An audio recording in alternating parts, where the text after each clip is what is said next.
because remember how I started this. I said somebody loves that person very much. The people in the congregation love that person. They don't want to see him disqualified.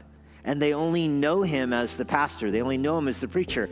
And they have a verse like Galatians 6. If anyone is caught in a transgression, you who are spiritual, restore him. And so they're stuck on that language. They think, restore means putting him back in the pulpit. Restore means getting him back to where he was yesterday before the rug was pulled out under all of us. But when somebody is disqualified in what I just described as the normal way, that's not a temporary disqualification. That's not a sabbatical to, quote, work on your marriage.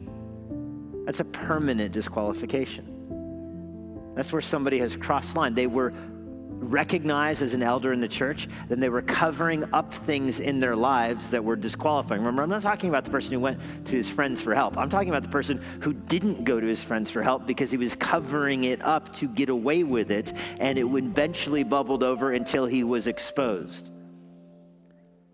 How can you distinguish between that and the worst case scenario? It's impossible. You don't know how much of what you're being told is true. You don't know how much of not just what is true, but you don't know how much of repentance is genuine. If you don't know if they've confessed all their sins, you can't possibly know if their repentance is genuine. And you're not supposed to be able to judge that kind of thing in another person anyway.